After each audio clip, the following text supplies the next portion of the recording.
चंद्रकलिका चंचक्षिखा भास्वरो लीलादग्धविलोलकामशलभश्रेयो दशाग्रे स्फुरन् अन्तःस्फूर्यदपारभारतमिदप्राग्भारमुच्चाटयंश्चेतो दर्पणित्येति ज्ञानप्रदीपो हरः ज्ञानञ्च शङ्करादिच्छेत्. Following this law, we are in the feet of Sakshat, Shankara Sakshat. We are at the feet of Pujya Swamiji and Gangadhareshwar, Ma Gangaji.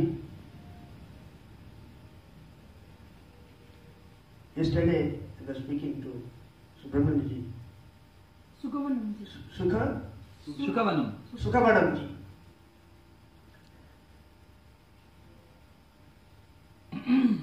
There was a song sang by Alok Jalota. जल से पतला कौन है, कौन भूमि से भारी, कौन अगन से तेज है, कौन काजल से काली. जवाब में in answer he told, जल से पतला ज्ञान है, पाप भूमि से भारी, क्रोध अगन से तेज है, कलंक काजल से काली.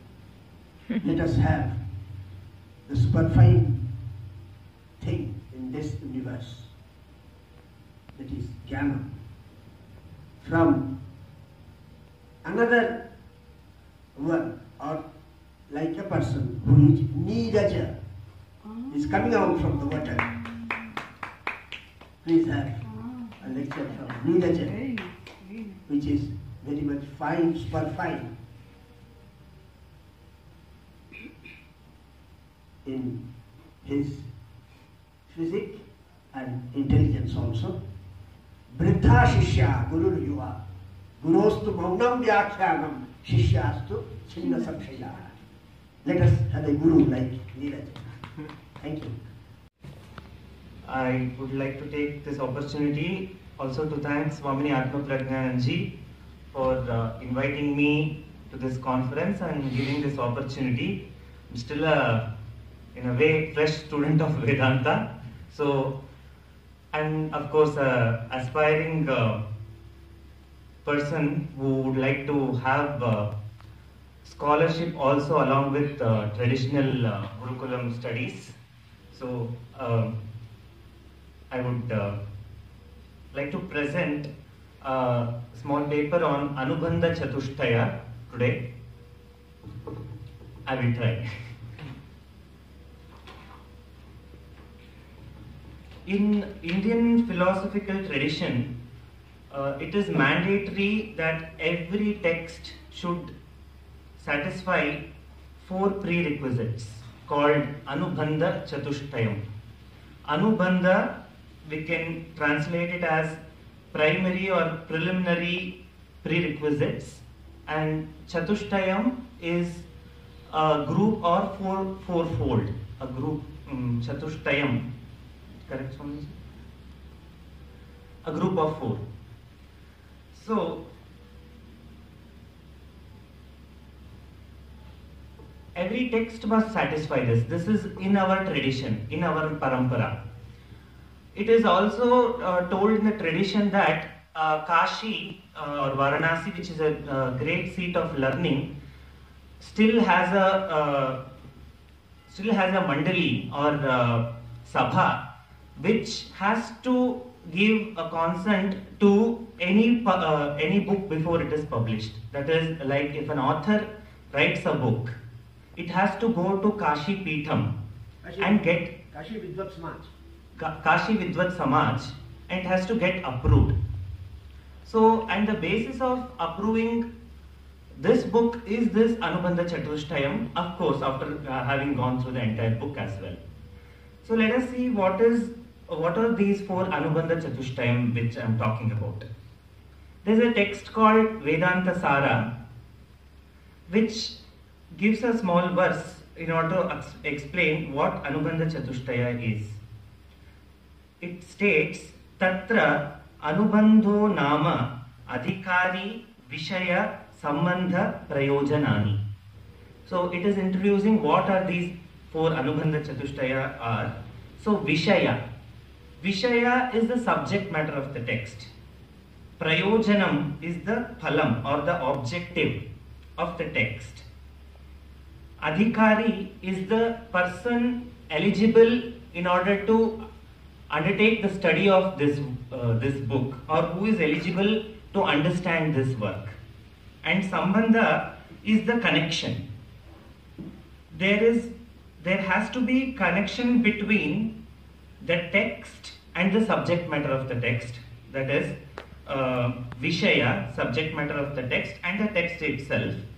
So in Vedanta, the text acts as a Pratipadaka, and Pratipadya Vishaya is the Brahmajnana. And between the knowledge and the Prayojanam, also there needs to be a connection. So in Vedanta it is Sadhana Sadhya Sambandha, that is the text or the body of knowledge is the sadhana in order to gain the jnanam of Brahma. So let me talk about Adhikari. One of the factors in Anubandha Chatushtaya is an Adhikari. In Vedanta, an Adhikari is a qualified student. Different acharyas have defined what or who this Adhikari is. There are traditional schools who say that an Adhikari is somebody who has done his Vedadhyana, Gurukula Vasa, and studied allied Shastras, and then he is an Adhikari for Vedanta, having Sadhana Chatushtaya Sampatti as well. And we also have acharyas who have authority over Shastra, telling that Mumukshutvam is the only qualification that is required to enter the Shastra, of course backed by Sadhana Chatushtaya, which is Mumukshutvam, which is one of the factors in Sadhana Chatushtaya Sampatti. So we have our Adhikari clear. So every text indicates who this Adhikari is as part of its Anubandha Chatushtaya. We have a text called Prakarana Grantha called Tattva Bodha, which states for whom and why this text is being written. So the author says, Mukshunam hitarthaya tattva bodha abhidhiyate. So, Mumukshunam hitarthaya, for whom this text is implied, that is a Mumukshu, a person with Sadhana Chatushtaya Sampatti, who is an Adhikari for this text, for him, for his hitartha, and Prayojanam is also indicated, for his hita, and we know in Vedanta hita is attaining the Paramapurushartha, Moksha, Brahmajnanam. And another intricate another factor which differentiates Vedanta from all the texts is that here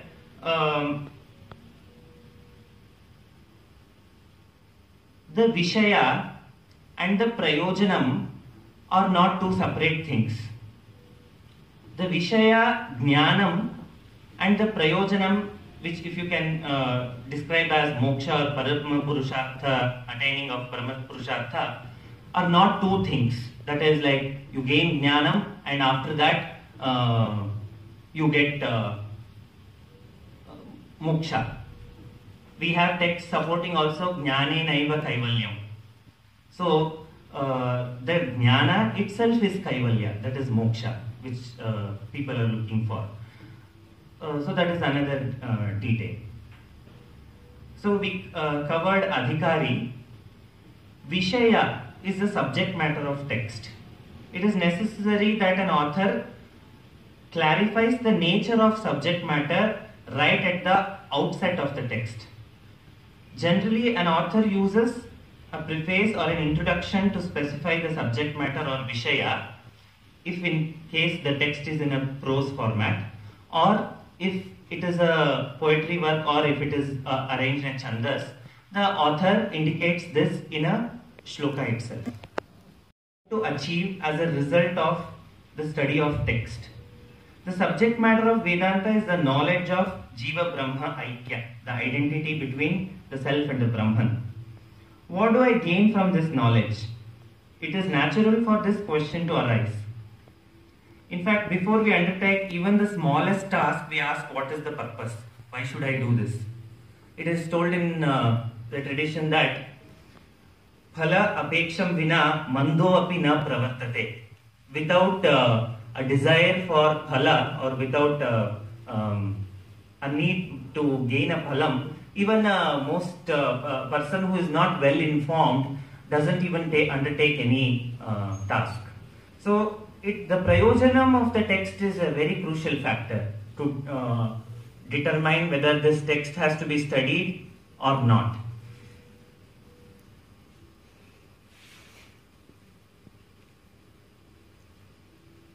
In the Taittiriya Bhashya, Bhashyakara, after quoting, after giving the Mangalacharana, he says, Vispashta artha ruchinam hi vyakhyayam sama praniyate.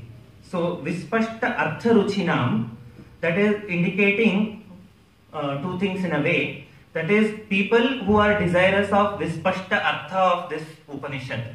So it is also giving adhikari in a way, and also it is indicating the purpose of this text is Vispashta artha nirupanam. Another factor is the sambandha. There are different kinds of connections, such as connection between the student and text, or the connection between text and the purport of text. In Vedanta, the identity of Jiva and Brahma is the subject matter of Vedanta. So, what would be the relationship between this knowledge to its purpose? The purpose of attaining this knowledge is moksha. So, there is sambandha between the text and the moksha, which is pratipadya pratipadaka sambandha. The text is the pratipadaka. Pratipadya vastu is Brahma Jnana.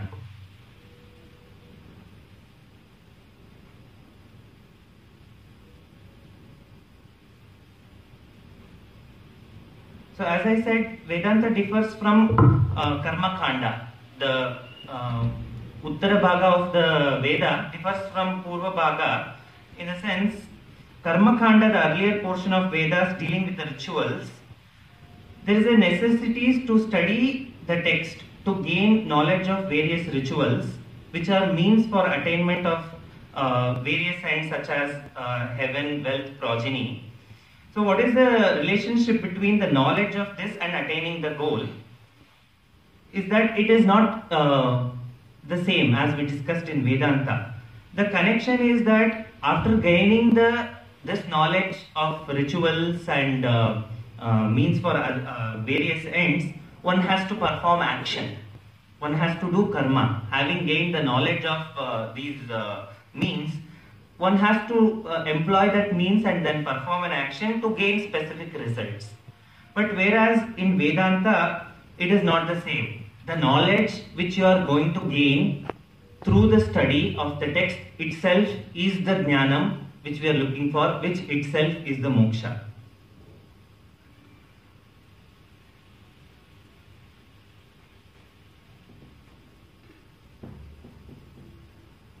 So I spoke about quoting Tattvabodha and Bhashyakara's Mangalacharanam, how in the beginning of the text Anubandha Chatushtayam is indicated.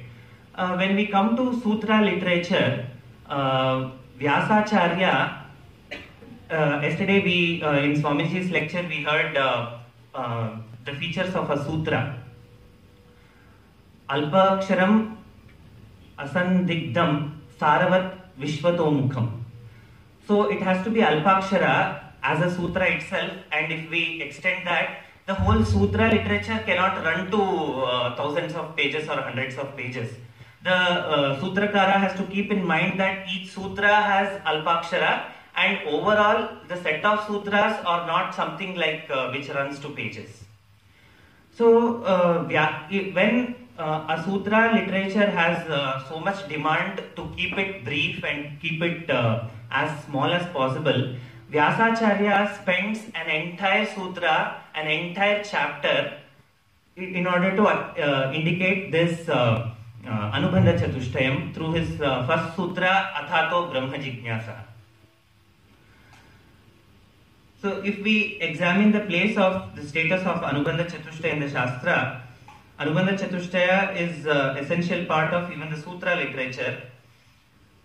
And as I stated, let us look into this first sutra of Brahma Sutra, where Vyasacharya spends an entire sutra on Anubandha Chatushtaya.